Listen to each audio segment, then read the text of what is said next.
Bonsoir tout le monde.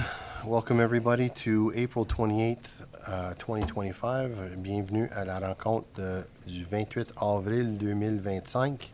On peut commencer, s'il vous plaît. Oui, alors je confirme que tous les membres du Conseil sont présents pour le quorum. Est-ce qu'il y a des additions ou des modifications à faire à l'ordre du jour? Oui, j'aurais aimé rajouter, dans le fond, on a eu quelques appels et commentaires de résidents à propos d'une problématique sur certaines rues dans notre quartier qui sont trop étroites. Alors, on aurait aimé ça jaser de certaines possibilités ou d'idées. Alors, pour le sujet, je mets les rues étroites à Limoges. Oui.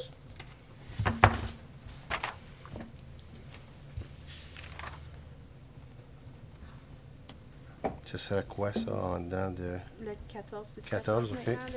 Ouais. Ça du Conseil. Bien, conseiller de relais, est-ce que c'est un nouveau point ou est-ce que vous voulez qu'on ajoute ça au 8.1 qui tombe dans l'histoire avec le parking, winter ouais. parking? Ça peut être dans le même volet, là. Parce que moi, j'ai eu les mêmes appels, mais ça venait À cause qu'ils ont à vu. cause de ça Oui, ça a aussi. ouvert la porte, je pense. OK. Alors, est-ce qu'on l'englobe dans le 8.1 Oui, moi, dans ça ce me va. moment-là? OK, parfait. Alors, je vais enlever le 14.1. Parfait. Alors, je vais me retourner à mon autre jour. S'il y a autre chose? Non? Parfait. Alors, qu'il soit résolu que l'ordre du jour soit accepté, incluant les modifications apportées séance tenante le cas échéant, proposées par... Monsieur Mainville et Monsieur Boisvenu. Tous d'accord? OK, parfait, c'est accepté. OK, on va y aller à 7, les consent items. on a le 4, just disclosure of pecuniary. Ah oui, excuse-moi. Oui, on n'a pas d'intérêt pécuniaire. Aucune de noter. OK, excuse-moi. Oui, pas de problème. Oui, alors 7 points, le consent items. Alors, est-ce qu'il y a des sujets que vous voulez retirer des items par consentement? Oui. Madame Drolin, je pense qu'elle, Le c'était... 7.1. Alors, pour le pickleball. Parfait. Puis, J'avais le 7.5 aussi pour discussion, s'il vous plaît. OK.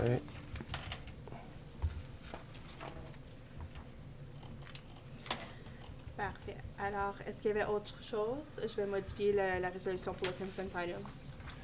Moi, c'est 7.9. J'aimerais ça juste en parler vite fait. 7.9. Parfait.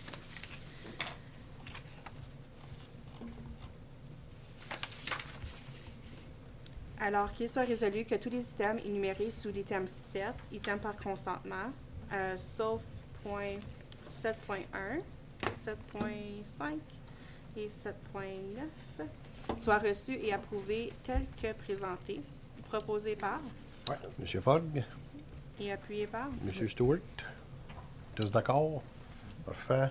Parfait. Alors, le 7.1 est le rapport REC 6-2025 pour le pickleball.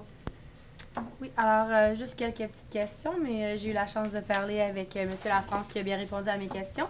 Mais juste peut-être pour faire une clarification pour les résidents qui ont aussi qui ont regardé le rapport. Alors, super excitant, les gens sont vraiment contents, fait que merci. Pour les frais, dans le fond, juste un peu plus pour confirmer que quand les gens vont faire du pickleball, souvent, là, on a marqué par heure. Mais de comprendre que le drop-in fee va vraiment pour être pour 2 heures. C'est ça, fait qu'ils viennent, ils peuvent jouer pendant 2 heures de temps. Puis aussi, là, le frais, pourquoi que louer le terrain pour, dans le fond, l'heure est moins cher que louer. Fait que je vous laisse un petit peu expliquer ça. Parfait. Donc, bonsoir. Juste pour aller en détail, là, que c'est pour les frais. Donc, par exemple, le drop-in, c'est des temps prédéterminés par l'équipe de récréation. Ça va aussi dépendre de la demande. Donc, ça peut être pour 55 plus pendant 2 heures de temps, ça peut être enfants seulement pendant 2 heures de temps, ou ainsi de suite. Ce qui se passe en ce moment dans nos autres salles communautaires, c'est la même chose. C'est en 2 heures, puis c'est 5 drop-in. N'importe qui peut y aller. Ça peut être 14 personnes qui jouent pendant 2 heures, ça peut être 2 personnes qui jouent pendant 2 heures. C'est un risque que tu prends. Un peu comme à l'arena ou au complet, ça se fait le drop-in soccer ou le patin libre.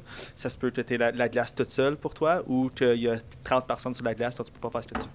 Tandis que le 20 pour 1 heure, qui représente quand même 5 Si peut-être vous êtes 4 personnes pendant 1 heure de temps, ça représente 5 par heure. Mais pour 2 heures, c'est double le prix. Tu le réserves exclusivement à toi, mais tu es garanti que tu joues avec le nombre de personnes que tu veux. Donc, si tu veux faire certain que c'est toi qui joues pour ce montant-là, ben, tu payes le montant plus cher pour être capable d'avoir accès à ça. Puis il faut falloir qu'ils payent un frais d'assurance aussi, tandis que le drop-in sorter, c'est la municipalité qui couvre le frais d'assurance. Alors, peut-être, dans le fond, on pourrait juste spécifier que le drop-in va être pour 2 heures sur le rapport, comme ça, on le sait que c'est la différence entre les deux.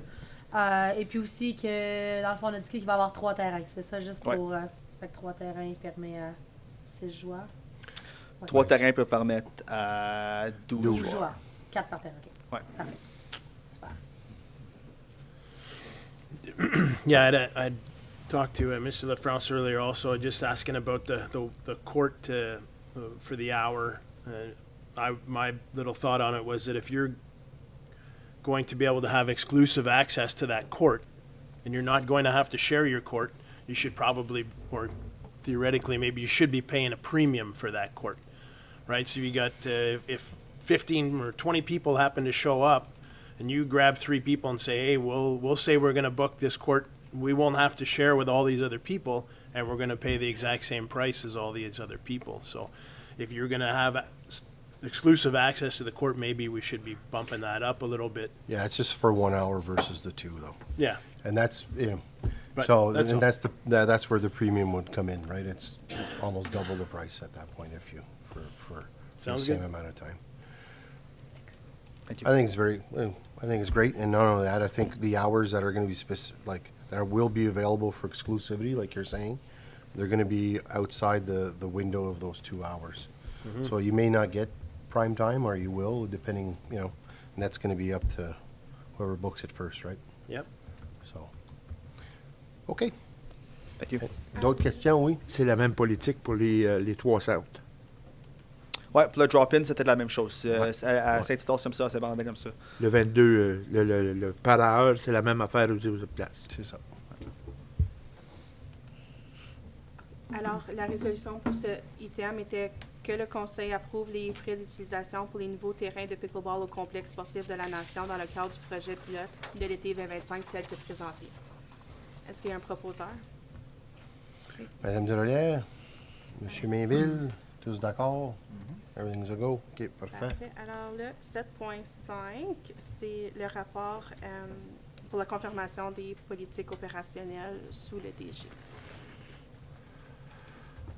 Fait que juste de ma part, après avoir passé à travers du document, le draft hiring policy, I'll just say it in English. I'm just wondering, as per our discussion that we had in the past, if we'd be able to add in a section where an applicant would receive a confirmation email acknowledging that their application has been received. And I think also for and that would be for any position that is applied. And I think it would be good practice for any manager level or director. The applicant should receive confirmation of non-continuance once the selection. And for me, the only reason I see that as good practice is we never know. This person maybe didn't pass the application process on this one, but they might be a good candidate for another position. So it'd be a good idea to leave on good terms, we'll say. So just I'd like to see that added in the document to make sure that we can still retain. Yeah, candidates. we can, thank you, through you, Mr. Mayor, Councillor Boisvenu. Yeah, we can definitely, it is after the last comment, we did have a discussion à l'interne. We will set it up that when somebody's emailing their application, they get an auto-apply just to confirm that they have received it. I know it's standard practice right now that when somebody gets to the stage of an interview, whether they get it or not, they're contacted both ways just to let them know.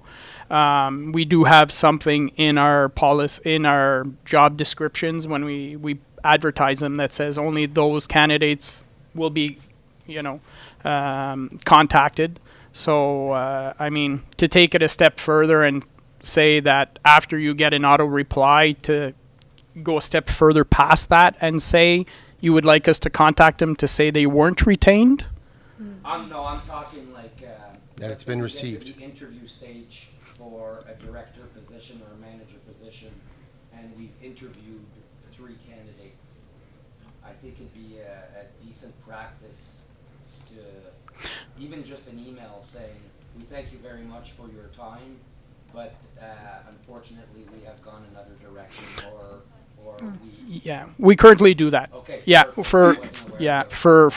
for people that come through an interview process, they are automatically contacted either way to let them know yes or no they got the position or not. So, thank you. Okay. Alors, je vais juste vous lire la résolution pour celle-ci, ça ne sera pas long. Be it resolved that council acknowledges receipt of the following policies: the updated hiring policy. Aye. I know, Oh, we're I'm not sorry, done. there's more questions? Oh, There's I more, apologize. yeah, there's more discussion there. Yeah, sorry No, about that, I it's should my have fault. spoke I up. apologize.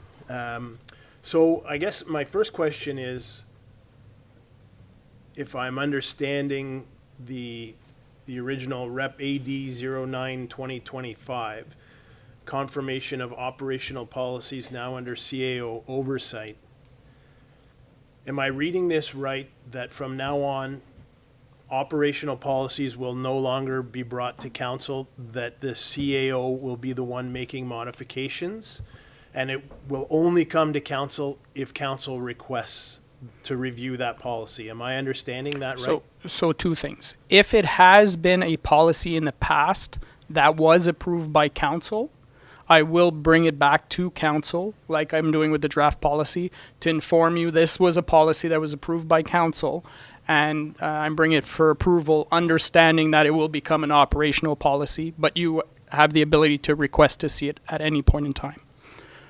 Okay, so if we were to say yes to I think there's maybe 4 new operational policies here tonight. There's a hiring and a uniform or clothing, whatever. If we were to say yes to these policies tonight, that would be the last time that they would come with us or before council, unless we specifically requested it. That's correct. They are operational in nature. Obviously, for example, for the draft hiring policy, we have to stay within budget. We have to stay within the approved organizational plan, or all that kind of stuff. So council is really at the strategic level, the budget, the high level policies kind of stuff. And then the CAO position manages all the operational day-to-day and manages staff. So, Should council's strategic role extend to hiring? as per the Municipal Act, council has 1 employee, and that's a CAO. And the CAO is charged with hiring everybody else. That being said, as you might have seen recently, there was a news that came out.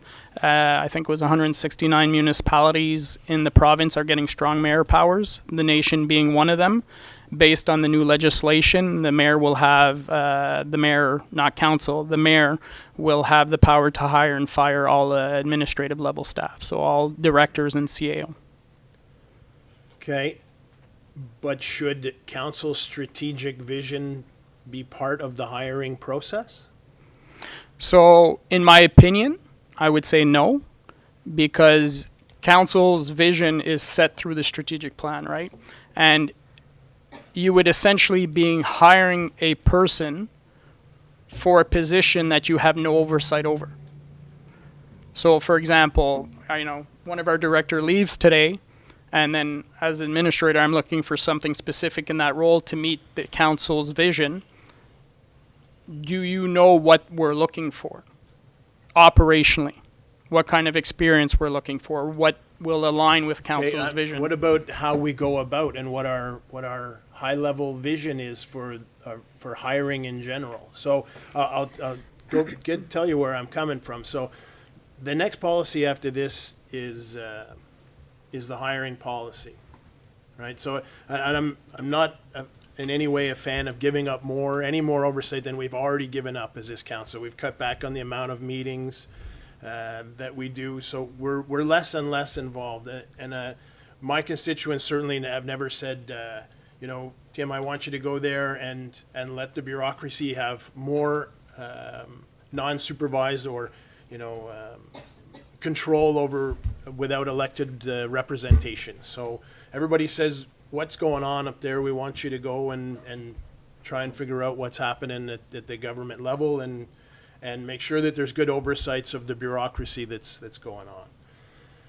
So, draft hiring policy statement, and I haven't been here that long, but 2 or 3 years. So I read this, the policy guides all employees involved in the recruitment process to ensure fair and equitable hiring practices. Now, in the 2 or 3 years I've been here, I've never heard anybody push that kind of, or have that strategic vision of a DEI type thing. So, That's not what this is. well, that's what that language is, for sure. Equitable means non-discriminatory. Yeah, but not in today's sense, and not the way it's popularly used today, right? So, equal opportunity hiring, merit-based, good. But, in the previous policy, we're talking about council strategic vision. And you said it was important that you follow council strategic vision. Well, when we did our strategic planning day, and I know I brought it up a couple times, but I wasn't the only one, that we wanted merit-based, and we did not want to go the route of DEI.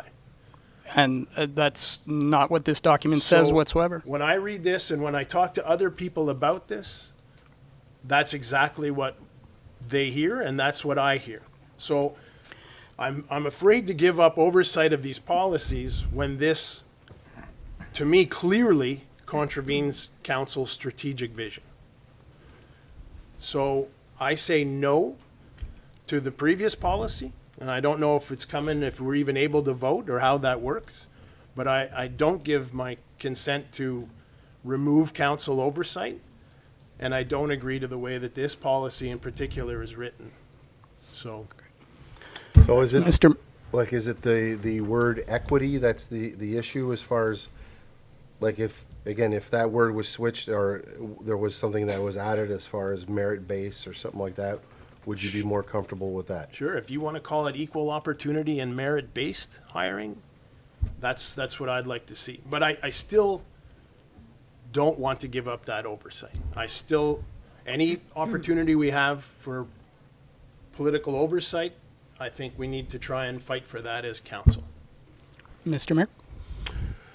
Yeah, that's again, Mr. Stewart, the idea of getting into the operational stuff is something that we got to be careful. And I think hiring employees, that's something that is operational. That's my opinion on that. As far as, but giving up more oversight, I'm not disagreeing with you. I understand that maybe not going that far. The way I read that policy, I'm not sure it does that. Maybe I'm reading it differently, if everybody else has a different opinion. I know one thing, I tend to agree with the word equitable. It's something that is, I'd like better the other term. I really do. I could make a suggestion, Mr. Mayor. We can just say to process to ensure fair hiring practices and leave it at that. Merit-based? Eh? Merit-based? Can we Sure. put that in there? Fair and merit based, yeah. No, Yeah. that's not an issue. I do like that. Yeah. I do. Because again, if you read the pulse of society right now, I think there's a little bit of pushback against some of those policies, and that word is weaponized at times. If we can remove it from some of our language, I agree with that. Yeah. Because it does get weaponized. It's too bad because 10 years ago, the word didn't have the same meaning. And in today's society, it may be something that could be different. So with that being said, though, now let's circle back to what we're saying, the difference between operational and I'm not sure how you guys feel about it. Moi, je suis à l'aise avec le fait de redonner au niveau de l'admin, parce qu'ils connaissent plus que nous, là, dans le fond, les compétences qu'ils ont besoin. Là. OK. Quand ça vient à engager des gens ou juste parce que c'est pas seulement pour engager des gens. Again, if I'm reading the tea leaves, what Mr. Stewart said, it's not just about the hiring. I think it's more, like, globally speaking, about anything that's operational. Does Mr. anybody Mayor? else have a different? Yeah. So if I can just add, this, as per the Municipal Act, we have to have a policy in place. And this policy is really just determining what the steps, how we move forward, how we go through this process, right? So, for example, it says that we will post the job for so many days, if we decide that we are going to give questions 5 minutes ahead of time so that the candidate has a time to overlook. Once this policy is in place, if it's at the council level and we decide internally, that 5 minutes isn't quite enough, we want to change it to 10 minutes, then we have to come back to council to change every little single change we'll want to make to this document will have to be brought back to council, which means that we're waiting every 2 weeks for a report to bring back to say, here's the changes we're making. Here's the changes we're making. And it varies, right? Testing and interviews section from one department to the next, the questions might change. How we approach things it depends on the operational need. So then let's make the change right now. We can make it 5 to 10 minutes ahead of time. That's you know what just, I mean? That's So just I an know, example. I know what you're saying. You're trying to minimize the situation, right? And you don't see that the word fair and equitable, the phrase fair and equitable hiring is anything. That's nothing. It's just a minor little change to you. But to me, it's very important, right? And so in the future, you can make this change. You could say today you're going to take that out. We passed the previous oversight policy, and next week you put it and change it right back in, and I'll never know unless I request to see it. But it's not gonna be in my mind, it's not gonna be in my face to think to go back and request to see every policy. But if you decide you want to change it again, then you kind of come back, and I think that's important. I think that's a good thing. So it's a bigger deal than I think you're making it out to be, for me anyway, and for my constituents, for sure. I appreciate that. Again, we're just trying to separate the governance from the operational. And in my opinion, I think this is very much a operational document, since the only time that council would be involved in the hiring process would be at the CAO level. Because under the Municipal Act, you have one employee. I just want to make sure that the policies are following the strategic vision. And Right. in the prior policy, you said that was very important, that there was that the strategic vision was from council. Yes. And this policy has a change in the strategic vision from council. Okay. So we're going to change it back because council still has the oversight. So I want to maintain that oversight. Yeah. No, and that's fine. And again, the strategic vision hasn't been fully adopted by council. No, but I was there that day, and I've talked to these folks around this table for the last 2 or 3 years, and I think I have an idea.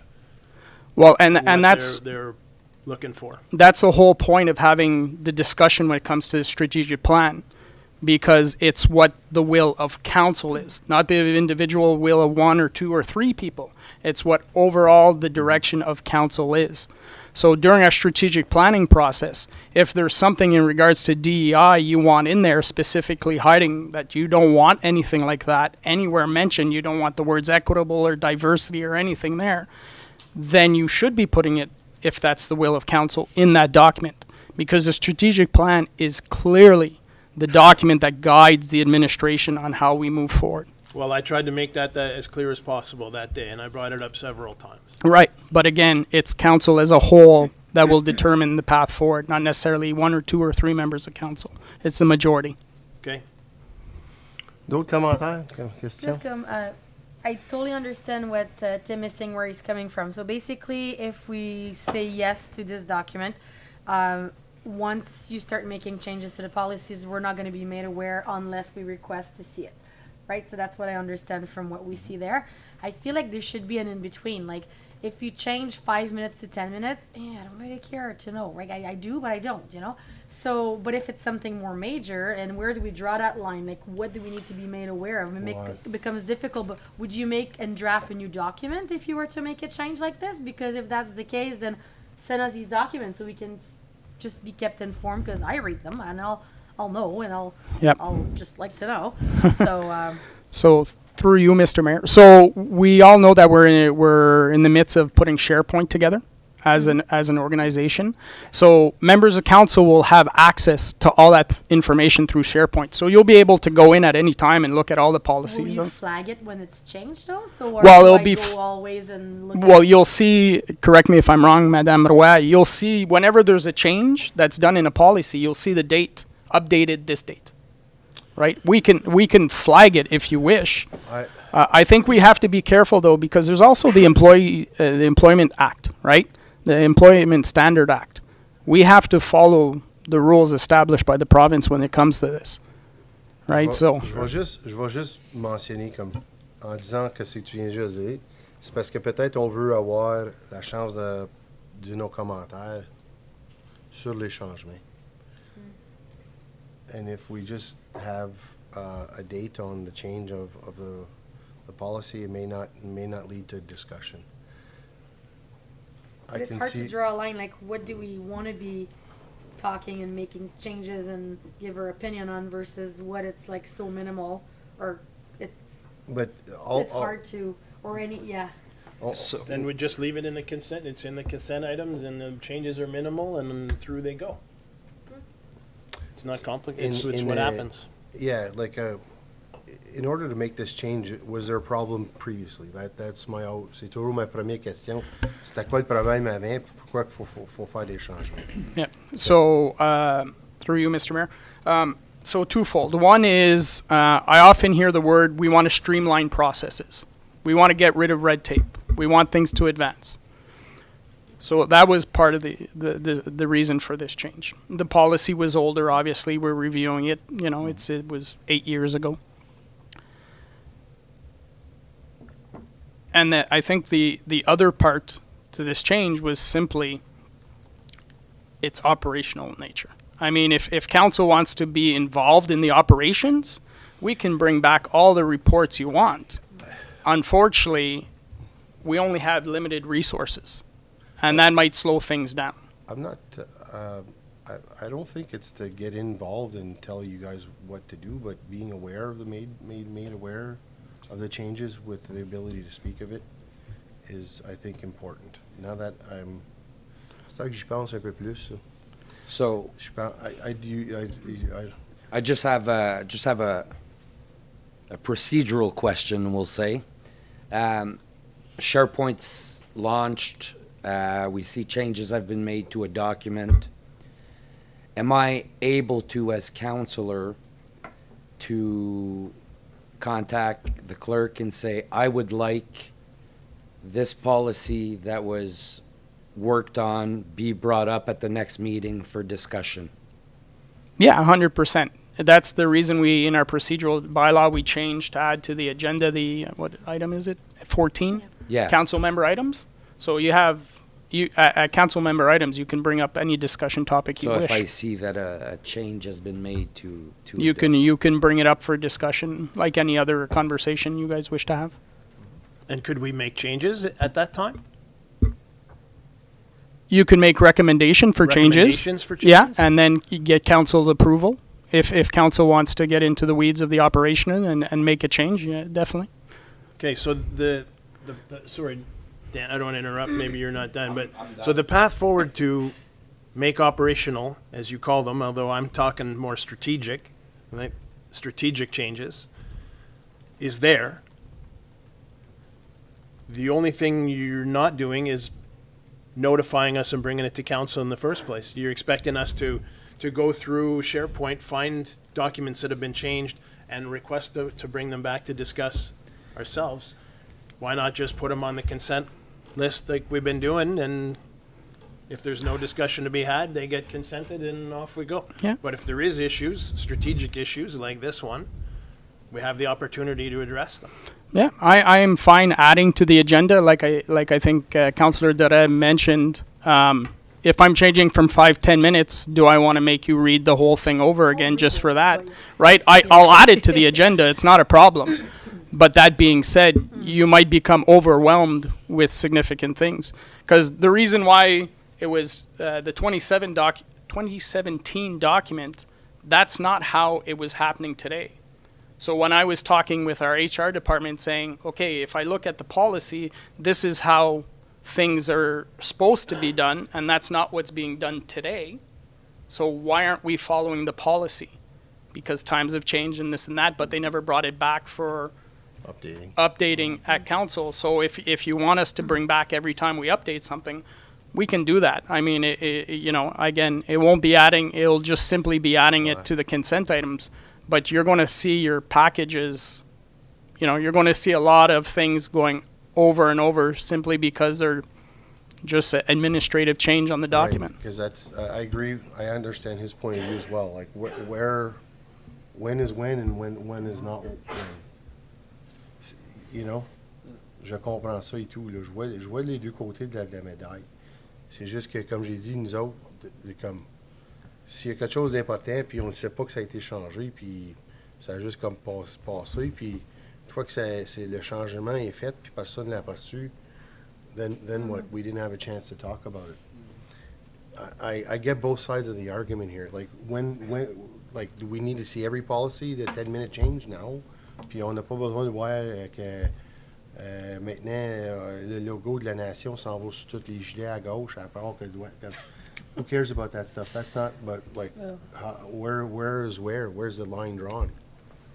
I'll go back to it, and I've said it before, the shareholders of this corporation didn't ask me to come here and have less oversight. Nobody has ever said that to me. Tim, we want you to go and have less oversight and hand more back to the bureaucracy. So that's where I'm at.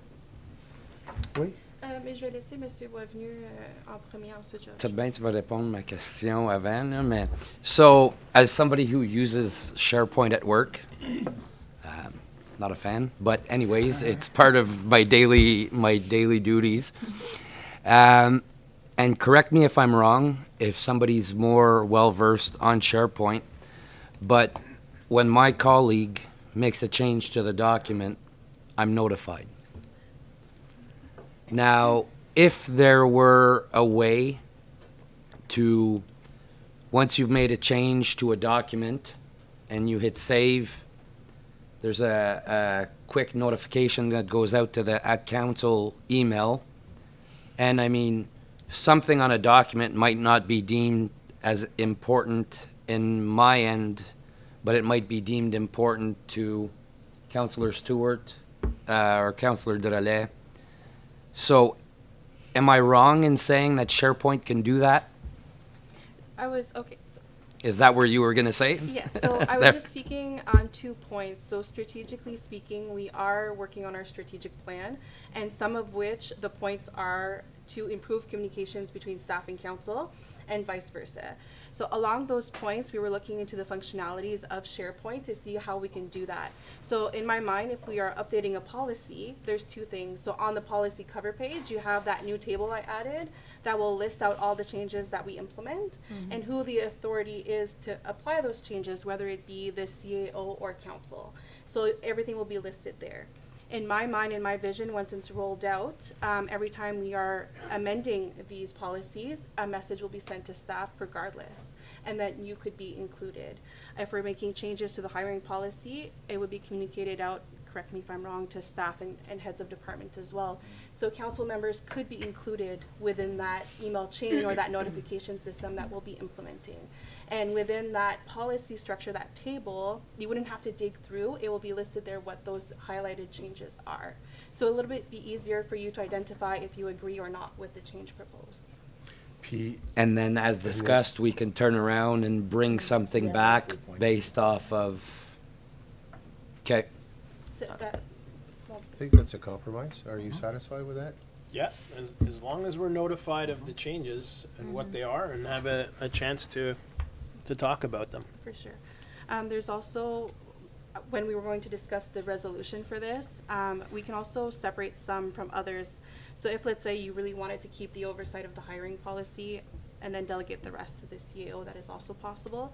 But I think for operationally, it might just be easier to manage it that way, and then we send a mass notification out to everyone.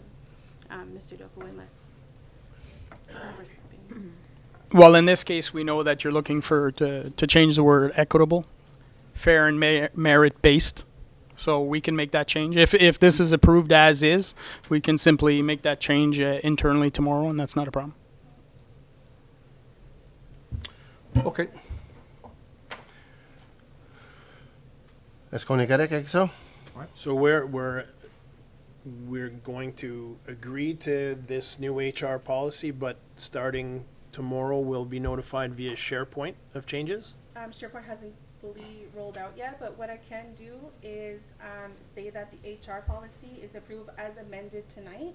So including the amendment you brought forward for the fair and equitable, like that we wouldn't have to change it tomorrow internally. But the operational policies and all that will wait, I guess, until SharePoint is adopted. Is that something? Yeah, but in the meantime, we can always send an email out. It wouldn't be a notification, but an email.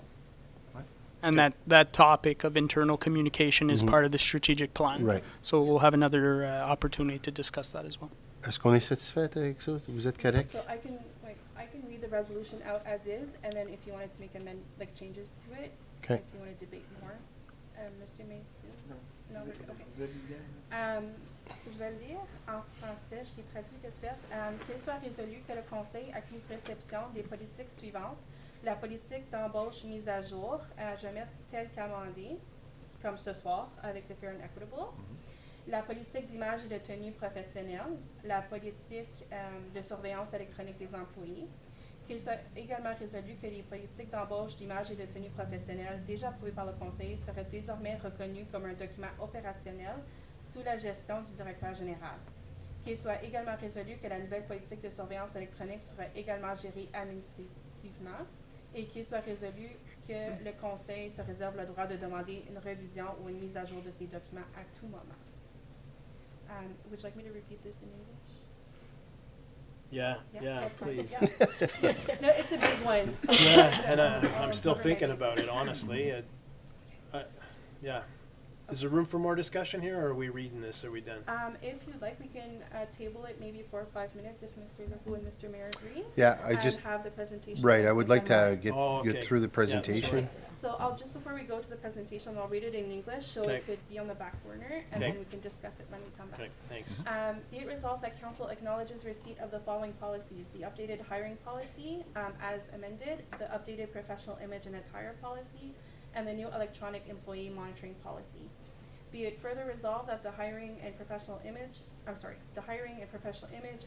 attire policy already approved by council will henceforth be recognized as operational documents under the management of the CEO. Be it further resolved that the new electronic surveillance policy will be also managed administratively. Be it further resolved that council retains the right to request a review or update of these documents at any time. If Mr. Mayor is okay with you, we'll table this and we'll Oui. go towards. On va souhaiter la bienvenue à notre groupe de Saint-Albert. Okay. Monsieur le maire. Monsieur le maire. Oui. Je crois qu'on est juste en train d'imprimer quelque chose pour Mme Leroux. OK.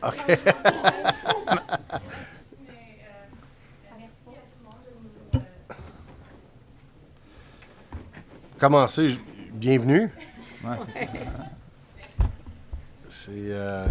Écoute, j'ai regardé votre présentation, je l'ai lu, puis c'est très impressionnant, puis encore un grand merci. Ça va être très plaisant de faire partie de votre vision, puis aller de l'avant, puis vous aider, puis d'encourager une telle chose. Fait que merci. Il y a des visages familiers autour de la table, des nouveaux visages qu'on connaît moins. Donc, Mélanie va faire une présentation pour peut-être briefer sur ce qui est accompli dès le début de notre sans prendre trop de votre temps.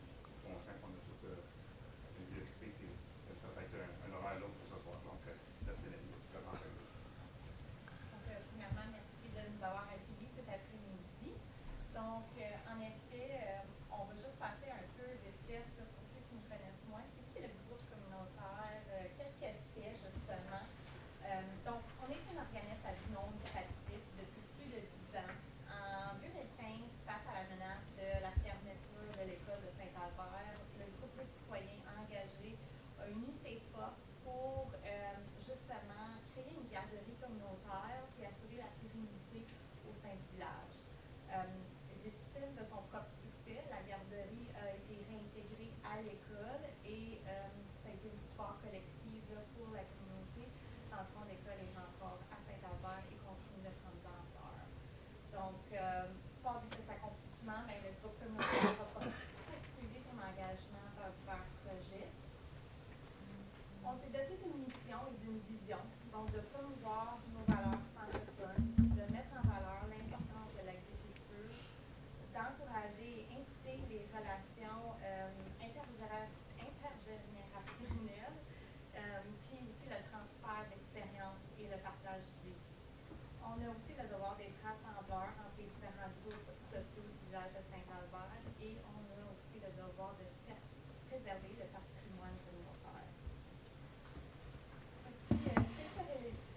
Quelques projets réalisés. Bon, ben, on a la gestion de la... Donc, on a la gestion de la garderie communautaire, la revitalisation de la rue principale, l'organisation du 150e anniversaire de Saint-Albert en 2024, puis aussi avec la collaboration accrue de la Nation, plusieurs projets réalisés là, pour le parc. Le comité est un conseil d'administration qui est élu, aussi qui est engagé, qui a la capacité de mobiliser les citoyens à faire des levées de fonds, rédiger des demandes de subventions et de concrétiser des projets locaux. Si on regarde un peu la consultation et l'engagement des membres en 2025, pour donner suite à la présentation par celle du maire et du conseiller du quartier en février, le groupe communautaire, avec l'appui de ses membres, ont modifié certains statuts réglementaires pour son assemblée annuelle. Donc, on a ajouté une nouvelle classification pour les membres. Donc, membres résidents du quartier 3 de la municipalité de la Nation, âgés plus que 18 ans, sont automatiquement préapprouvés pour faire partie du groupe communautaire. Il y a seulement un formulaire à signer qui confirme leurs intérêts et leur consentement d'être membres, puis aussi assure la conformité en loi, avec la loi des organismes non lucratifs de l'Ontario. On a aussi nos membres à vie, toujours cotisation de 300 $, accessible pour toute personne, même ceux qui sont à l'extérieur du quartier. On a aussi créé 5 comités permanents. Donc, le comité des finances sous la gestion du trésorier et de la trésorière, le comité de communication et marketing sous la gestion du secrétaire, c'est tous les réseaux sociaux, la promotion, c'est leur responsabilité. Le comité du parc pour la gestion et entretien du parc Jean-Maurice-Laverne. Le comité du centre communautaire, donc les opérations, les événements et l'entretien des installations. Puis le comité de revitalisation de la rue. Les comités sont composés de membres bénévoles responsables des projets concrets sur le terrain. Si on regarde la structure organisationnelle, donc le CA est élu parmi les membres de la GA. Puis aussi, il y a la place pour le conseiller du quartier 3 qui est membre ex officio du CA. Donc, c'est lui qui est en vertu de son exercice ses fonctions élues par la municipalité. Donc, il y a un pas de vote sur le CA. Donc, on nous a mis les beaux visages au conseil d'administration. Donc, il y a plusieurs professionnels dans les domaines de la finance, la construction, l'événementiel, la communication, le marketing, les affaires. Avec ces experts locaux, on possède des expertises, des connaissances qui pourront être mises à contribution. Donc, notre volonté de collaborer avec la Nation, le groupe communautaire travaille en partenariat avec la municipalité de la Nation pour négocier le transfert de propriété du centre communautaire et du parc Jean-Maurice-Laverne, la prise en charge de la gestion quotidienne des installations par le groupe et une subvention annuelle de la municipalité à déterminer ensemble. Donc, le groupe communautaire a vraiment pour objectif de conclure une entente d'ici la fin de l'année 2025 afin d'assurer une transition efficace, une gestion durable et la fluidité des services pour la communauté de Saint-Albert. Je peux commencer. Mais premièrement, j'aimerais vous remercier là, pour votre temps, votre engagement aussi envers la communauté de Saint-Albert. Depuis l'Assemblée générale annuelle, c'est vraiment le fun de voir l'engagement et la création des comités, tout ça. Fait que je pense que ça prend forme. Puis c'est le fun d'avoir cette bonne fondation-là là, pour la suite des choses. Fait que de mon côté, c'était plus de vous remercier. Puis je pense que tout est sur la bonne voie. Là. Puis je pense qu'il y a une très bonne volonté aussi de la part de l'administration là, de collaborer avec le CA du groupe communautaire là, pour travailler dans ces négociations-là. D'autres questions, commentaires? Ben, je vais échoer ça aussi. Comme j'ai dit, il y a une synergie là qui est comme observateur que je vois ça aller. Là, c'est très impressionnant. Puis vous allez avoir un grand succès. Puis au bout de ligne, c'est tout le monde dans la communauté qui va bénéficier de votre travail parce que la salle va reprendre. Puis ça va être... c'est comme M. Defog il dit, c'est vraiment le fun de voir ça. Puis un grand merci, parce qu'au bout de ligne, tout le monde va bénéficier de ça. Merci aussi pour votre transparence. On a déjà travaillé un peu avec Justin la semaine passée, visiter La salle. l'édifice, puis commencer les inspections. Donc, on va rentrer pour avec Yannick pour en faire communication avec vous, puis aux employés pour commencer les négociations. Accumuler des données, faire un budget, puis faisabilité, puis coût de rénovation. OK. Merci. Super. Merci. Bye-bye. Merci.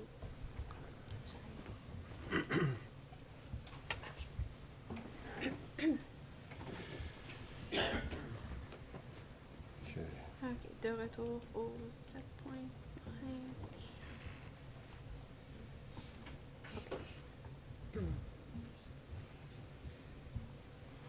OK. On est revenu à la Item discussion 7.5. 7.5. Alors, j'ai lu à haute voix la résolution proposée telle que recommandée dans le rapport présenté par M. Leroux. Je vous cède la parole, voir si vous voulez avoir un proposeur appuyant à ce moment ici ou la modifier. Encore. Est-ce qu'il y a d'autres gens qui veulent en parler? Any other discussions that want to be had here? I'm throwing it out.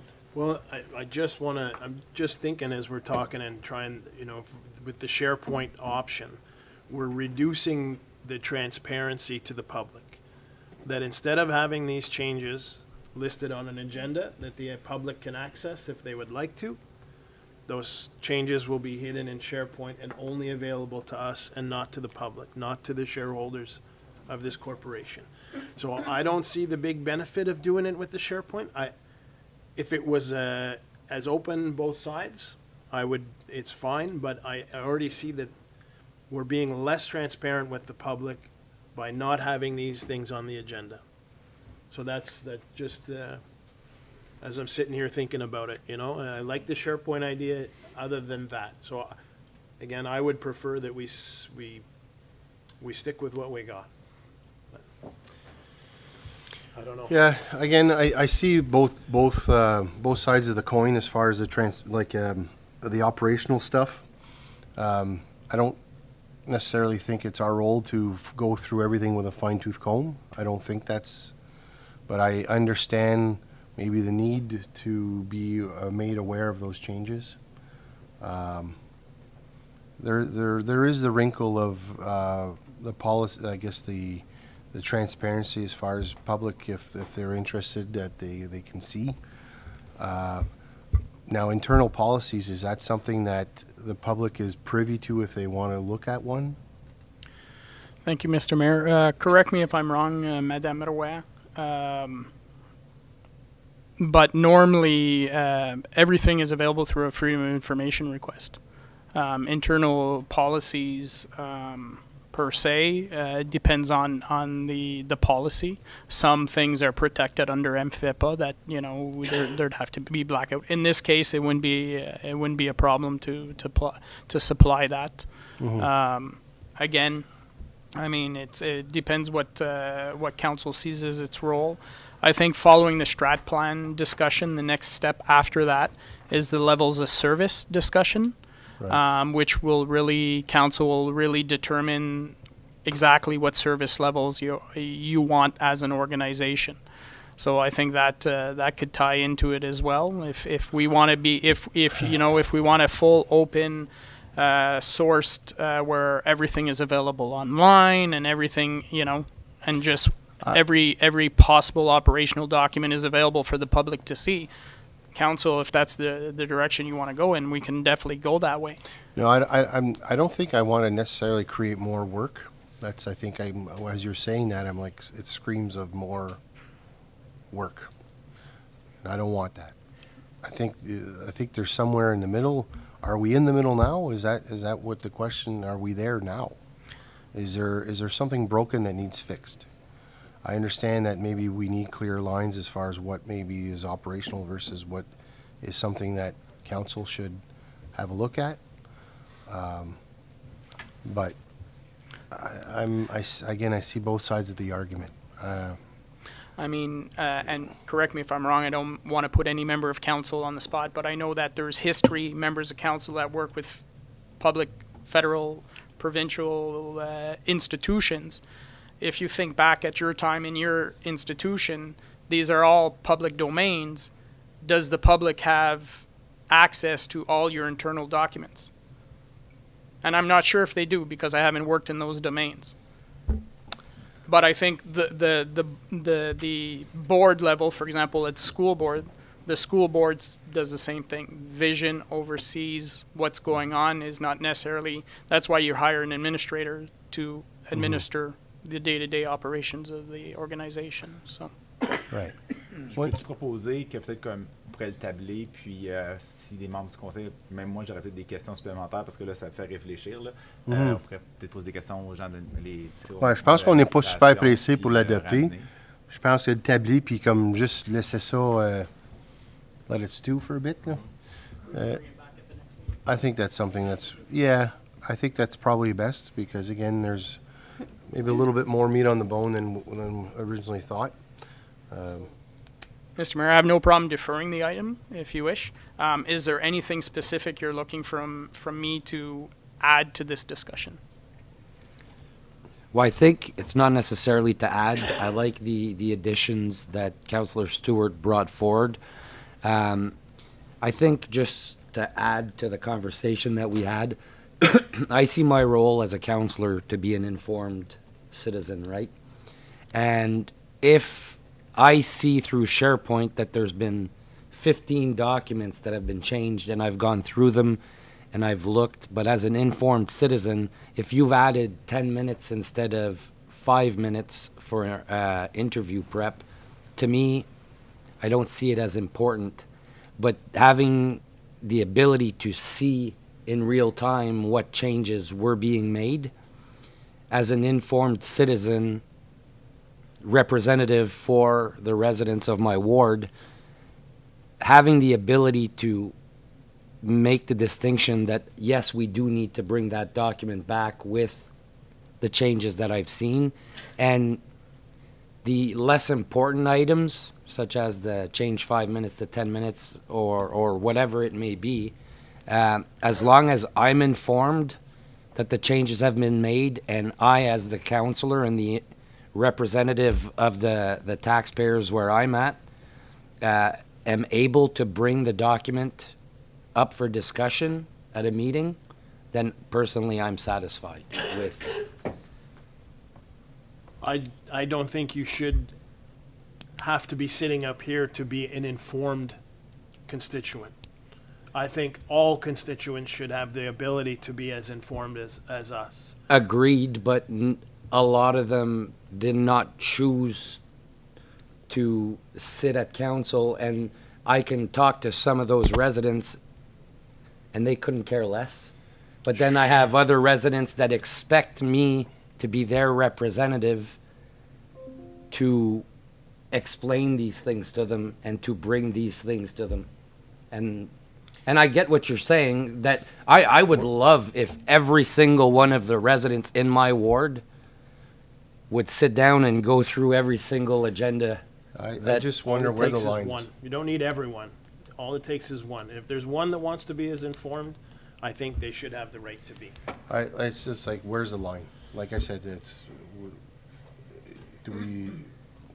I don't think it's standard practice by other councils and other levels of government to go through that level of scrutiny. I don't think that's and to to think that we have to expose our staff or our staff members to do that, I'm not sure I'm always afraid that we're just gonna create more work. That's what it really comes down to. Je pense que c'est un peu ça. What we have now, I don't feel is broken. I agree. I think there's a happy medium. They have their professional judgment says I'm not going to bring up a 10-minute difference on the policy because it's not worth it, and I trust their judgment. Mr. LaRue is extremely competent and qualified, so I don't know if we really need to formalize that. I'm not sure, but I don't know where the line is because I don't want to start seeing every document that's been changed. C'est pas nécessaire. It's just I think we're just adding. If we want to get rid of bureaucracy, what we're doing by doing that, Mr. Stewart, I think we're adding some. I think if it's not broken the way it is now, I don't see where we need to fix it. C'est mon opinion. Ouais. De la façon que je le vois aussi, c'est que eux autres, c'est des professionnels. Nous, on n'a pas les qualités d'eux autres pour l'administration. Puis c'est où la ligne de confiance entre eux autres et le conseil? Ben, c'est justement ça. C'est où ce qu'on arrête? C'est où la ligne? Puis, à être informé, moi, puis là, à ce j'étais un petit peu moment-là, confortable. avoir le pouvoir d'en discuter pour qu'il change quand c'est une opération, I'm not comfortable with that either. I don't think that's our role. No. You know, something that's operational, it's, you know, like, I'll throw out an example.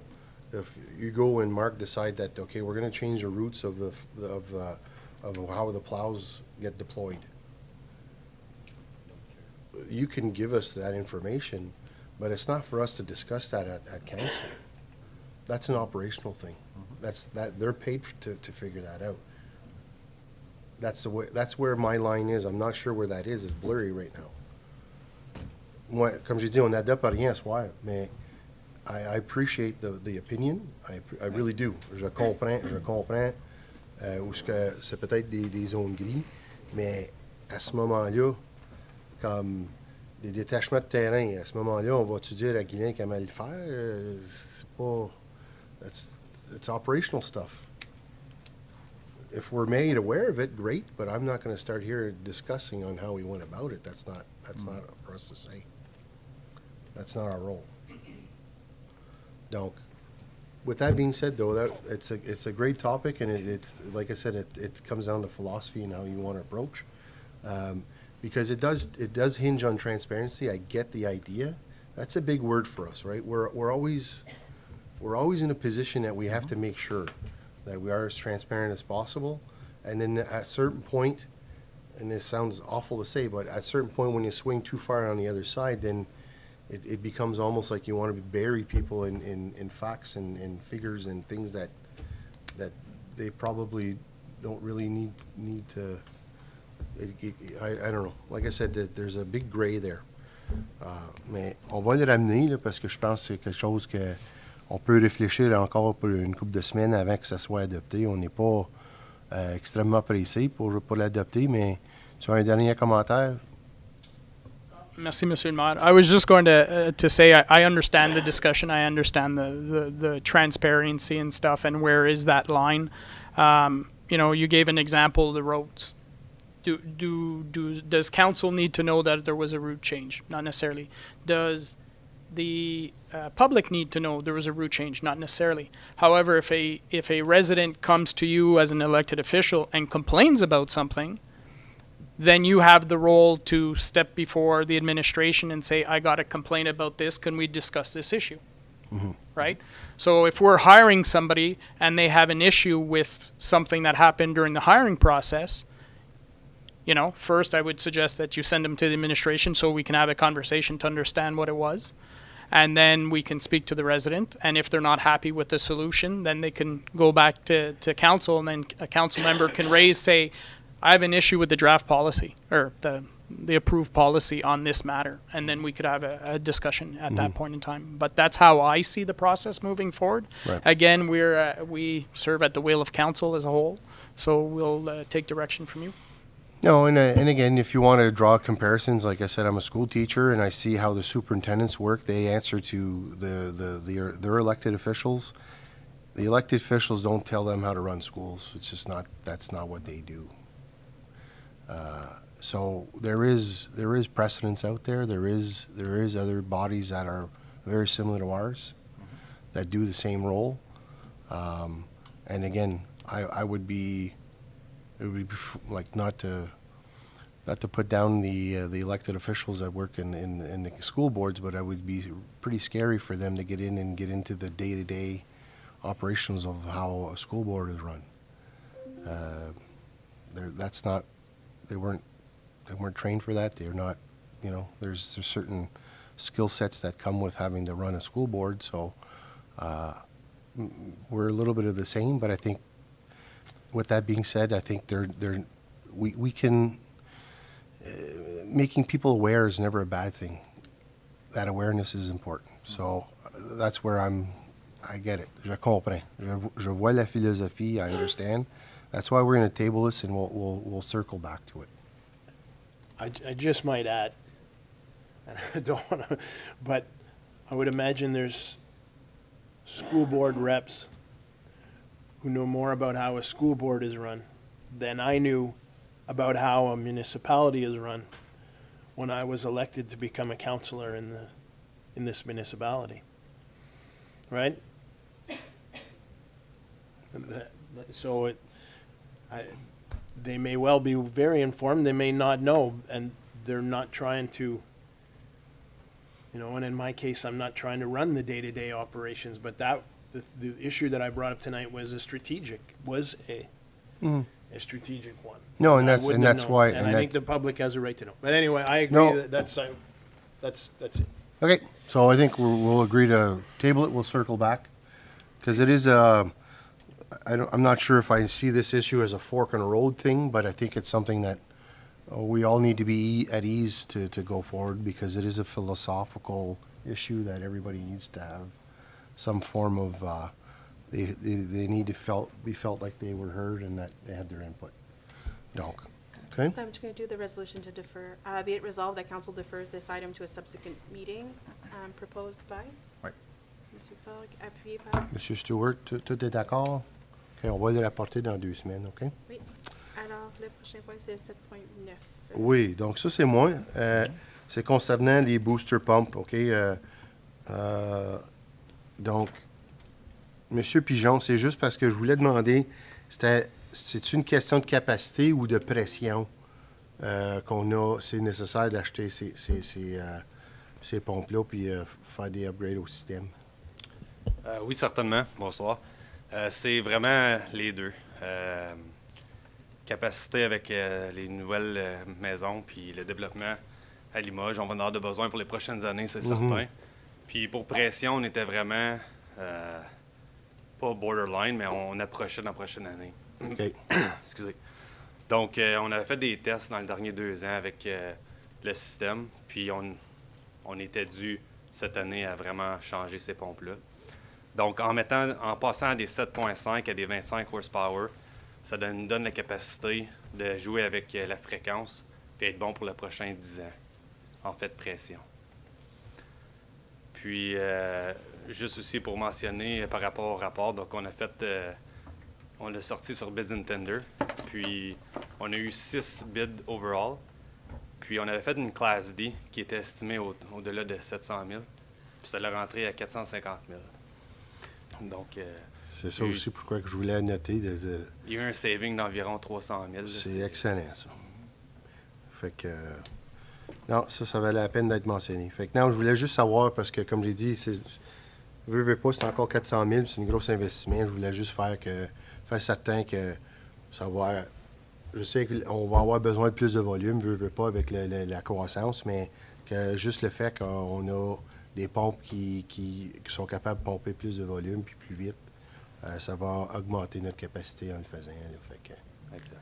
Okay. On va être prêt pour le développement. Puis ça faisait aussi partie d'une des premières phases du master plan qu'on est en train de faire présentement. Super. D'autres questions, commentaires? Tu as mentionné que la pression va être mieux. Pour la capacité ou vice-versa, là, on est bon pour combien longtemps à peu près? On estime, avec l'augmentation qu'on a en ce moment, qu'on estime 150 maisons par année. avec cette estimation-là, on serait bon pour le prochain 10 ans. Pour la capacité puis la pression. Exactement, avec les nouvelles pompes. Je peux lire la résolution. Oui, vas-y. Alors, be it resolved that council receives this report for information purposes and acknowledge the award and upcoming construction of the Limoges Booster Pump Station Upgrade Project scheduled to commence in the fall of 2025. Proposed by? Monsieur Boisvenu, Monsieur Lalonde, everybody agree? Tout le monde est d'accord? OK, super. Bon, on va y aller à item 8.1. Pour le stationnement. Ça, c'est le stationnement d'hiver, winter parking. Merci, Monsieur le maire. Le rapport est devant vous. On a eu discussion dans le passé sur ce sujet-là. On amène une vision, comment s'approcher à l'hiver prochain. Je sais que les membres de Limoges aimeraient parler à ce sujet, je suis à l'écoute pour voir ces commentaires-là. OK, donc Mme Drolet, je pense que c'était le... Oui, alors dans le fond, c'est en relation avec le stationnement. Là. Le stationnement de l'hiver, j'avais pas de commentaires ou tu avais plus que...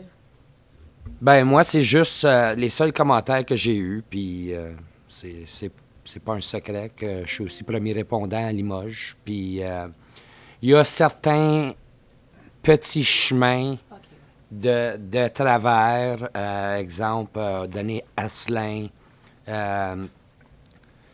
Brunet, où ce que quand on fait les déneigements l'hiver, si on a des véhicules de stationner ces deux côtés, ça peut causer des ennuis pour des véhicules en général, mais aussi des véhicules d'urgence, ambulances, camions de pompiers, et j'en passe. Donc, j'adore le nouveau winter parking. C'est un commentaire que ça fait 3 ans que j'entends. Mais non juste comme conseiller, mais aussi comme premier répondant, j'ai certains petits ennuis sur certains chemins. Des pins, let's go. Pas de problème. Je dirais, Bordeaux, pas de problème quand les trottoirs sont faits puis les bancs de neige, mais notre équipe de travaux publics sont quand même assez rapides quand vient à ça. Mais les petits chemins de travers, j'ai certains petits ennuis, puis c'est des choses que certains résidents m'ont apportées aussi. Donc, je ne sais pas comment on règle le problème. Est-ce qu'on fait certains chemins, on ne peut pas le faire, ou est-ce que nos travaux publics peuvent passer le snowblower, genre qu'on utilise pour élargir les chemins durant l'hiver aussi? Je ne sais pas. C'est juste un commentaire que j'ai eu, fait que je veux l'apporter à la table. Moi, dans le fond, les quelques commentaires que j'ai eus cette semaine, il y a eu 2 incidents. Il y en a eu un sur la rue Honoré et il y a eu un incident sur la rue Asselin.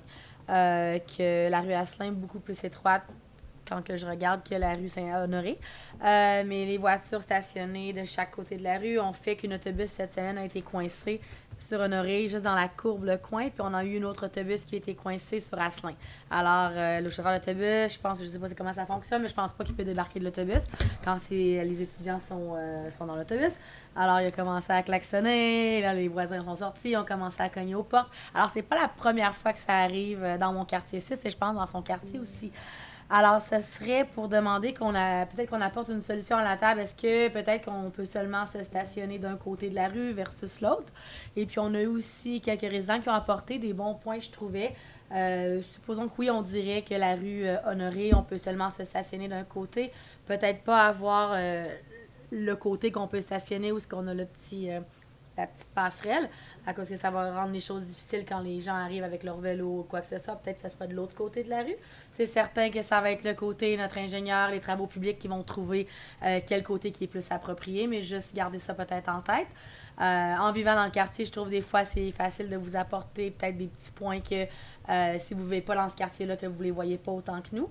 Et puis pour le côté Asselin, on a eu... est-ce que tu avais... Ben, je voulais juste m'excuser parce que là, je réalise quel point t'apportes, puis ça va pas d'affaire avec Winter Parking. Fait que ça, c'est de ma faute. Désolé à vous tous. Donc, ça me va. C'est bien important, par exemple. Excuse-moi. C'est stationnement, en tout cas, on va continuer, mais ça me va. Et puis pour la rue Asselin, on a eu quelques commentaires qui disaient que il y a une section qui a plusieurs maisons qui sont des maisons à jumeler, alors leurs entrées est beaucoup plus étroite. Alors, est-ce que ce serait juste d'avoir que le côté où les maisons ont une plus grande entrée, que ça soit le côté qui est le non-parking? Alors, les gens qui ont une plus petite entrée, ça serait eux qui auraient des voitures devant leur maison versus les gens qui ont une plus grande entrée, qui sont capables de stationner leur véhicule dans leur propre entrée. Alors, juste, j'apporte seulement à la table des commentaires de nos résidents et puis voir qu'est-ce qu'on peut faire comme solution, surtout pour les autobus, là, puis les pompiers. Ouais, je vais te dire, c'est quelque chose que ça fait plusieurs fois qu'on jase de ça. Puis à chaque fois que c'est mentionné, le design, ils sont supposés d'avoir assez de place pour 2 autos. Qu'est-ce qui arrive souvent? Ils vont stationner le premier, puis là, le deuxième, il veut pas bloquer le premier de sortir. C'est trop de trouble pour sortir, puis déménager ton char. Fait qu'il laisse sur le bord du chemin. Fait que j'ai déjà eu une maison sur Asselin. J'ai habité là pour plusieurs années. Puis tu es capable de fitter deux automobiles si nécessaire. C'est parce que c'est pas commode. It's not. Dans la rue? No, when you go in your driveway, you have enough space for 2 In cars. your driveway, okay. Fait que là, What si- happens is the first car goes in, the second one blocks them in. So when that first one wants to leave, they have to move the car, move the first car. It's not handy. It's buck mud. So what they do is they'll end up parking one car in and leave the other one in the road, and that's the issue. And again, the design, it is what it is. There was mistakes made, but the parking is ample. It's just that people are not choosing to park within their own parking.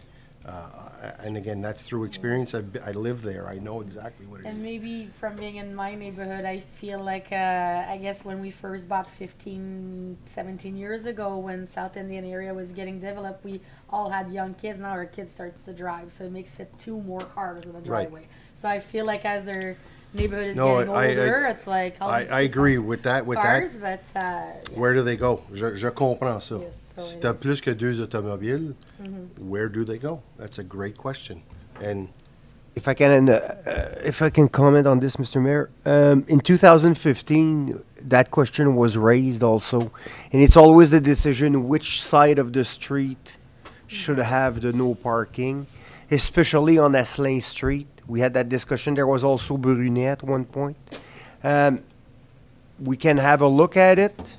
Usually, we like to keep the no parking on the side where the fire hydrants are, because it makes a little bit of sense. If there's a fire, there's no question about do I have to move around a truck? Because let's say there's a car parked, the fire truck comes, there's a fire hydrant while he's taking the second lane, and now you have another neighbor parked. So but usually it's council decision on which side. There's Uh, also the bylaw of 3 meters on that, right? So you're No, je losing comprends. space. Écoute, So it's a discussion. It's going to be a decision by council. We can ask Just Public something Work to kind to. of bring there because of and it's nicer weather. Kids are outside. It makes it difficult. You've got cars all over. You're doing this, trying to get to your own driveway. But yeah, so just putting it out there because the bus driver was unhappy last week. It's not just the bus driver, the Yeah. Amazon guy, the pizza delivery guy, just a garbage truck ouais, c'est un trying gros to go problème. through. You hit another big truck, and what are we doing? Oui, je comprends, oui. Merci, Monsieur le Maire. Through you. We can definitely, at the executive team, Comité de Gestion, we can have a look and discuss it further. I'll ask to see the report that was done in the past. Monsieur Laflèche is correct, though. Like, if you're going to put no parking signs on one side of the street, you're going to have people upset one way or the other. That's just the reality of things. But ultimately, it will come back to council, and it will be a council decision. All Well- I'll ask is you've named a few streets. If you do think of other streets that this applies to, simply send us the information so we can make sure it's part of our discussions. Yeah, and I think if it's whatever's, let's say we do the one side versus the other, if there's a logic and a rationale behind it, and there's reasons for that adoption of whatever side, I mean, je pense que c'est ça l'important. C'est pas juste ça, c'est un bon, like if there's a policy going forward, then the people that are affected by it have to just understand there's rationale and logic behind the reasons we are adopting that one side versus the other. Oui. So, Mr. Mayor, I would ask if we're okay with the winter parking section of the report, if we could just approve that this evening, and then we'll work to bring something back on the other issue. OK, est-ce qu'on est correct avec le parking d'hiver? Tout le monde est correct? Parking, yes. Bon, ben, whew! OK. Alors, qu'il soit résolu que le Conseil reçoive le rapport concernant l'ébauche du règlement de stationnement 4425 permettant ou mettant en œuvre des restrictions de stationnement hivernal conditionnelles selon les besoins opérationnels et approuve la stratégie de communication visant à informer les résidents de la nouvelle approche en matière de l'application du stationnement. Proposé par, oui. Monsieur Boisvenu, Madame Drolet, tous d'accord? Oui. Parfait. Maintenant, website. Bonsoir. Donc, vous avez reçu un rapport, puis dans le fond, ça résume un peu le processus. Dans le fond, en 2024, on a vu un besoin pour mettre à jour le site Web, que ce soit des messages d'erreur, des problèmes techniques, la structure passée date du site Web. Puis un site Web de cette ampleur-là, habituellement, 4-5 ans, c'est pas mal la limite. J'ai amené ça à notre comité de communication des Comtés unis, où que tous les coordonnateurs de communication, on se rencontre puis on discute. Puis j'ai communiqué que nous, on avait un besoin. Puis il y a d'autres municipalités aussi qui avaient le besoin très similaire. Donc on s'est mis ensemble, on a partagé nos ressources. Malgré le fait que nous, on n'avait pas besoin d'aller en RFP pour le projet, puisque selon notre procurement policy, il est en bas de 150 000, on a quand même été avec le processus parce qu'un projet de cette nature-là, il y a beaucoup de différentes options, puis il y a beaucoup de différents prix qui varient sur le marché. Donc, en V24, pour le budget V25, on a mis en réserve une partie du budget. Maintenant, ici, ce soir, on demande pour l'autre partie pour pouvoir commencer le projet en automne, puis le terminer en début d'année 2026. OK, questions, commentaires. Oui, alors j'avais 4 petites questions. Première question, je comprends qu'on a fait le business tender puis qu'on a eu, dans le fond, j'ai lu qu'on avait 17, 15, ensuite on en a perdu quelques-uns dans tout ça. Puis on a fini avec 8, c'est ça? Oui. Et puis, moi, je me demandais juste pourquoi cette fois-ci, je vois pas les noms des compagnies. Parce que je sais que quand on fait quelque chose avec les travaux publics ou quoi que ce soit, j'ai souvent les noms des différentes compagnies. Eux disaient tant, eux disaient tant. Et puis, la raison que je demande ça, c'est pas pour savoir c'est qui était numéro 1, numéro 2, ça, mais des fois, ça peut peut-être nous donner, quand je fais mes recherches pour dire oui ou non à ça, est-ce que je peux aller faire des recherches sur Internet? Tu sais quoi, je connais telle personne qui ont utilisé ça, ça l'a bien été, ça l'a pas bien été. Ça me donne juste plus d'informations pour faire une décision éclairée. I can take this one. On voit de plus en plus les organisations éliminer les noms des compagnies comme telles because we don't want to seem a perception of bias. So, for example, you do some research, you find out from a friend of yours that this company was really bad and this and that, then all of a sudden you're voting against them because of a bias. Okay. So by having the names as just A, B, C, and D, we eliminate that possibility of legal action based on bias. Some municipalities do it that way, some don't. If council prefers to see all the names, that's fine. We can go that route as well. I think I would have, just to have maybe a better idea of, like, that's just my opinion, but that's okay. So we can maybe discuss what you guys think. But another question I have a few there, and maybe they'll open up the floor for discussion. I saw that we did have our website done a few years back. And this is really not my expertise, so I'm sorry if the questions I ask are like super obvious to you, but they're not to me. But do we start from scratch when we restart again? Like why is it like we spent so much money a few years back? Now do we start from scratch, should we go back to the same company we had? So we already have something already started with them? Or how does that work? So to answer your question, through you, Mr. Mayor, so when it comes to our website, we're not going to scratch it all. The content is going to go, like, we're going to use some of that content. With the structure and everything, the current website will help us restructure for the new website. We now know what works, what doesn't work.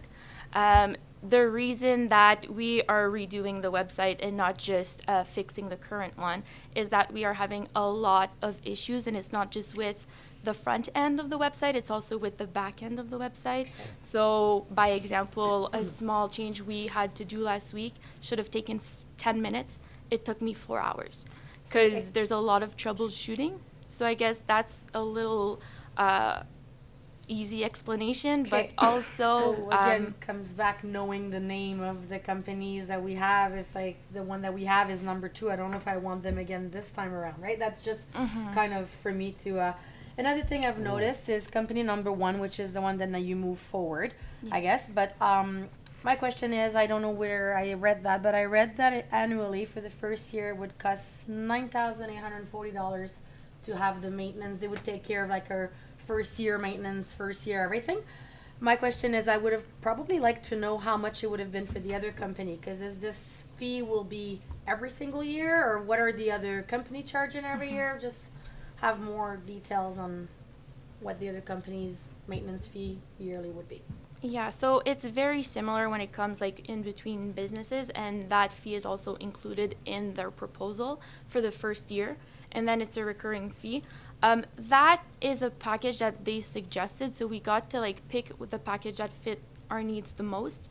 But let's say the following year we're like, we did not use any support whatsoever, and they have an hourly fee instead. So then the next year we could just go with have only the hosting, no support, and then we could get that hourly cost instead. And my last question, it's my 4th one, last one. When I look at the total scores, when I look at option 3 and option 1, option 1 score really high, 92.6, which is great. Option 3 score 83%. It's almost not half the price, but a big chunk of cash less. My question is, not knowing the name, so it makes it harder for me, but I'm just wondering, like, do we call them back and see if the way they score in certain point, if there's something they could do to match that up? Like, I'm not sure how that actually, works. no, that's actually against our purchasing policy. You can do that once they did the Whenever the tender is put out, they have to go to the tender. Because after the envelopes are open, we can't go back and negotiate. It's like buying a truck, right? So whenever we put a truck out to tender, we want a pickup truck. It's got to be this and that. And then they have to when they put in their bid, it has to match whatever our description, because then at that point the bid process becomes blurred and it's actually against our purchasing policy. If I can add, it wouldn't be fair for the other proponents to be able, they had an opportunity to make their score better, and I didn't. Okay. And I also think it's important to like say it that yes, the third proponent, their price is low, but they also got 15 points from the pricing because they were the lowest. So it goes, we divided. So because of that, they went up in the position. But when it came to the evaluation, they did not compare with accessibility. They didn't compare with the support, the structure, all of those things that we were really looking for.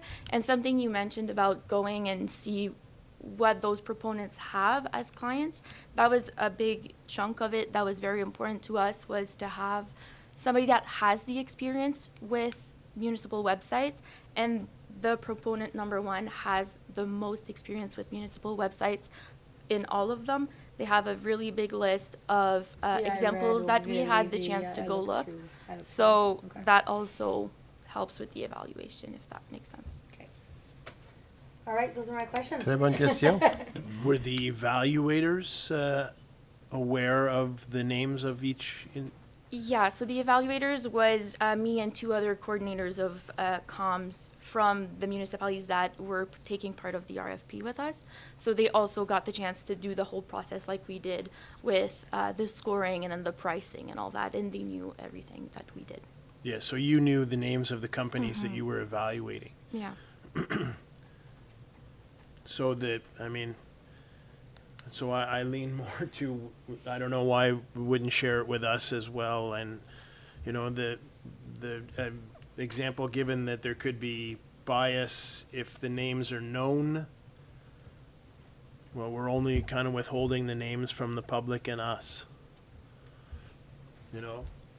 So the evaluators know the names. So if the argument is it should be concealed or with that information should be withheld to remove the look of potential bias for a lawsuit, well, the evaluators know who the names are, and the only people that don't is council and the public. So I don't know what if one way is better than other, but I'm a kind of a transparency guy, so. There's that word again. Mr. Mayor, my apologies. You know what? In the future, what we'll do if we take this same approach, we'll make sure that the person getting the contract, so the first company, is aware, so you can see that that potential. That is possible. The reason when I suggested this is because a former CAO that I worked with was a lawyer and brought up this point as to why they were going this route, because they had seen instances. At the end of the day, staff are making a recommendation to council. Council is making that decision. So if ever there's a perceived bias that members of council were biased against a company, you know, because A, B, and C, I know D's a good buddy of mine. I'll push for that. So it's actually part of it is to protect council members as well, is that they're making a decision based on the facts. Makes sense. And not necessarily on who they might know. So there's a little bit of risk management in there as well.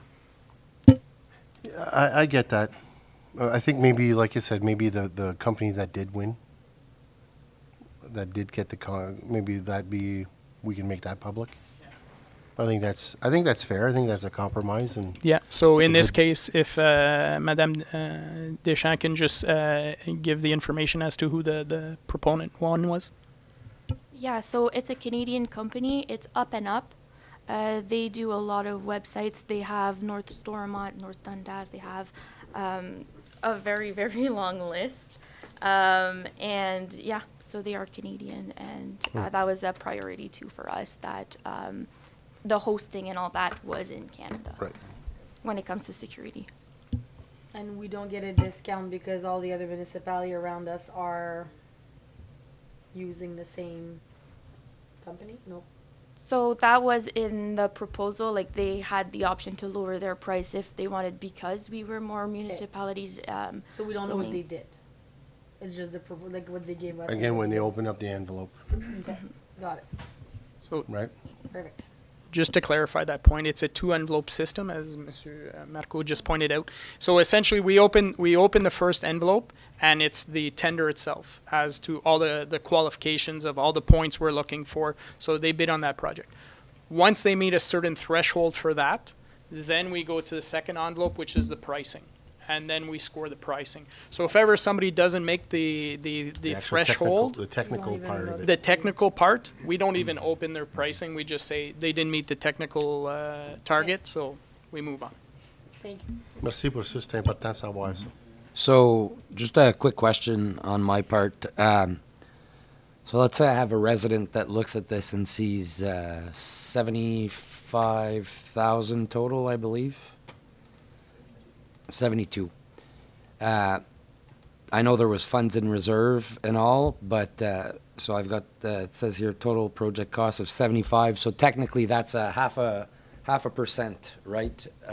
When it comes to our taxes here.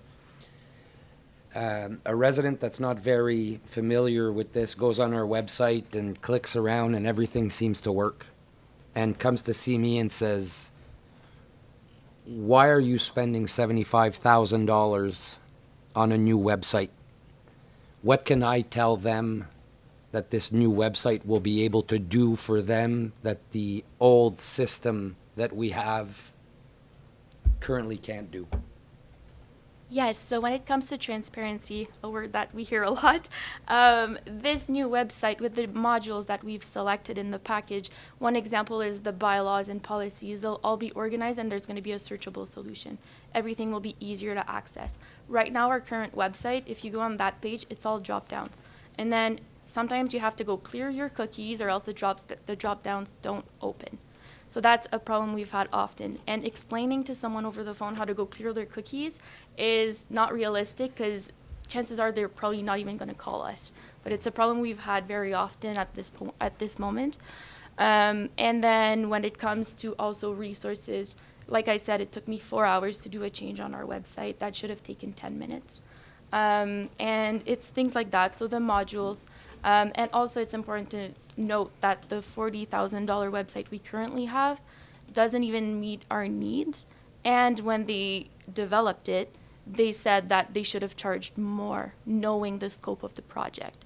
So not only the 40K wasn't enough for them to do what they did right now, 5 years ago, also $40,000, it wasn't enough back then, and it's not even meeting our current needs.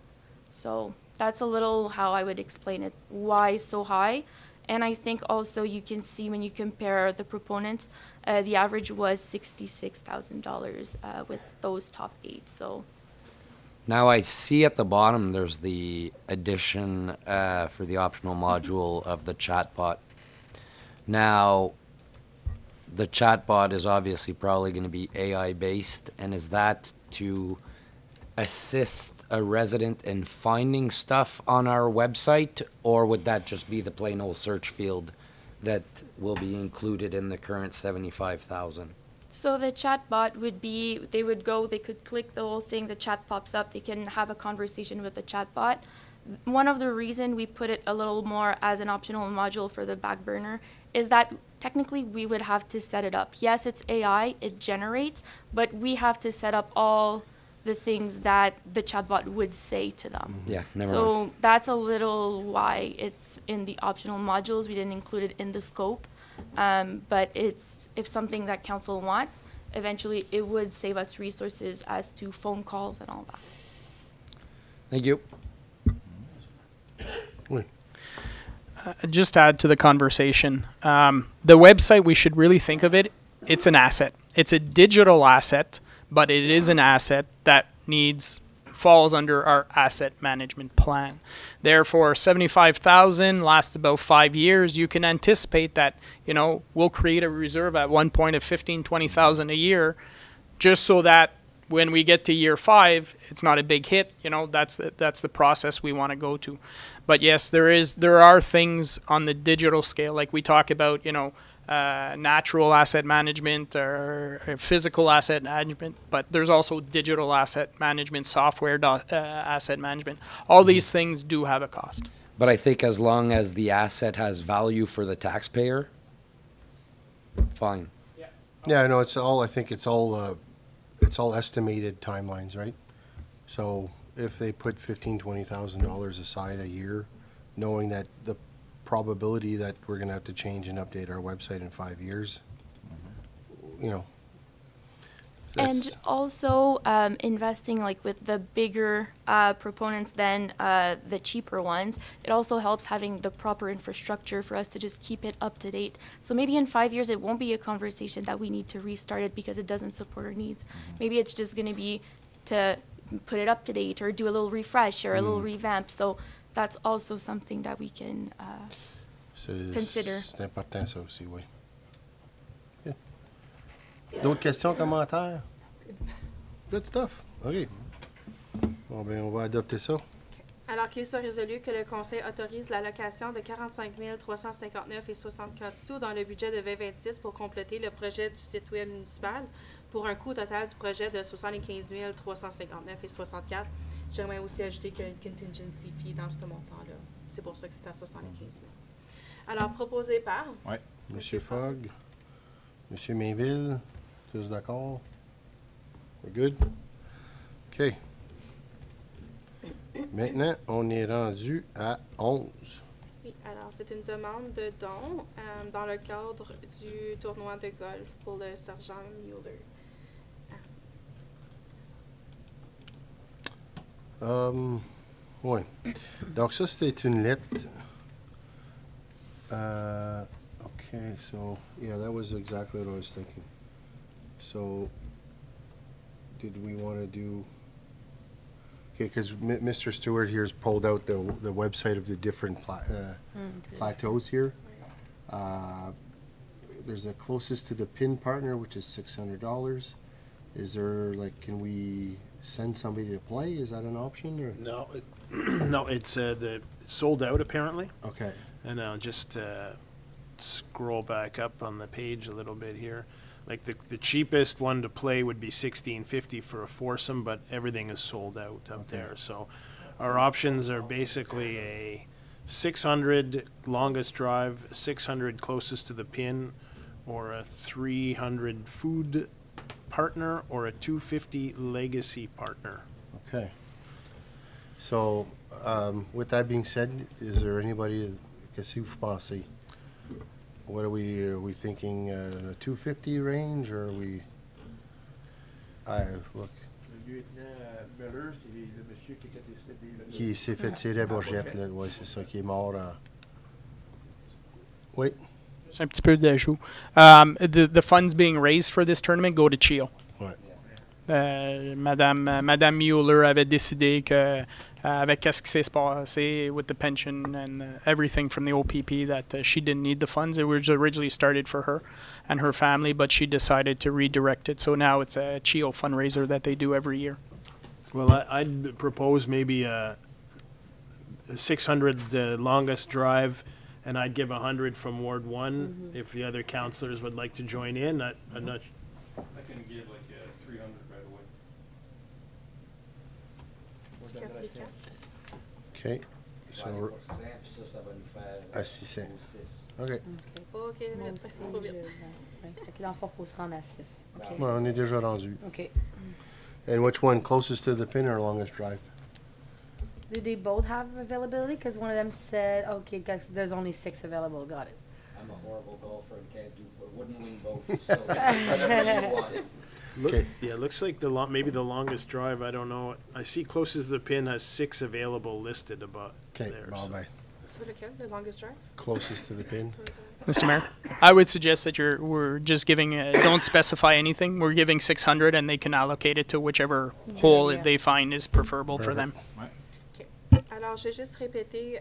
Alors, quartier 4, c'était 300 $. C'est ce que j'ai bien compris. Quartier 5, 100 $. Et le deuxième, c'était quartier Well, I'll give 100 then. for Ward 1 Puis M. Mainville aussi. de quartier 2. OK, alors je vais le répéter. Be it resolved that council approves giving a sponsorship of $600 to the 2025 Sergeant Eric Mueller Golf Tournament to be taken from the following donation accounts: 100 Ward 1, 100 Ward 2, 300 Ward 4, and 100 Ward 5. C'est OK. ça? OK. Proposer, M. Lalonde, M. Stewart, tous d'accord? OK, c'est adopté. Just ajouter, Monsieur Mayor, this tournament is turning into like the Warden's tournament. It's sold out in record time. So if ever you feel that this is a tournament you would like to go to in the future, just let the administration know as fast as possible, and I can try and snag a spot as soon as possible. I think last year, as soon as it was announced, it was, all the spots are already taken. Yeah. Des règlements? Oui, let's do it. Alors, qu'il soit résolu que les règlements énumérés ci-dessous soient lui adoptés en première, deuxième, troisième lecture. Si vous voulez en retirer pour discuter à part, veuillez me laisser savoir. Alors, le règlement 44-2025, les restrictions sur le stationnement. 29-2025 à 43-2025 et de 45-2025 à 70-2025 pour charger les sommes pour l'entretien des drains de 2024. Et en dernier lieu, le 71-2025, entente de proposition de restructuration avec Castleman et les contingents de Prescott Russell. Ceci, c'est pour le dossier de l'annexation. Alors, est-ce que vous voulez vous en retirer ou on y va de l'avant avec un proposeur? OK, proposeur, M. Fogg. Appuyeur, M. Boisvenu. Tous d'accord? OK, donc ils sont tous adoptés. Donc, je pense qu'on peut y aller directement maintenant. Je vais juste aller à 16 pour les annonces. Oui, au cas où qu'il y en c'est ait. ça. Est-ce qu'on a les annonces? Juste annoncer qu'il y a des sessions d'exercice à Saint-Isidore le mardi de 11h à midi et le jeudi de 11h à midi. Quand même un bon groupe qui assiste. Et puis il y a du pick-up-ball aussi qui se joue le lundi, mardi et mercredi, je pense, ou c'est le... Je sais pas. Je crois que c'est le lundi matin.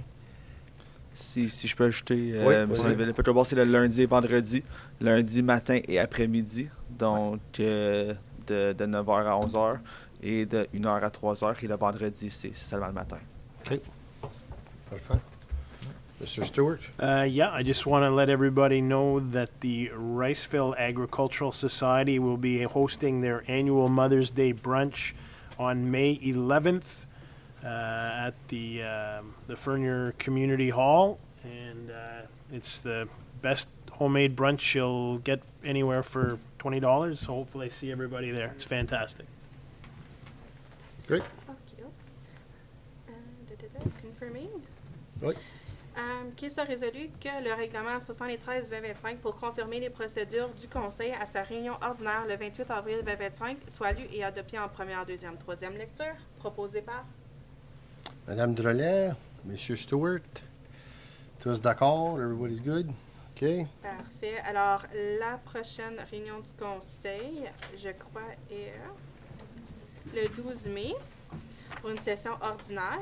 Et puis, tous les items étant découlés, la session est maintenant conclue. Excellent. Merci. Bonne soirée.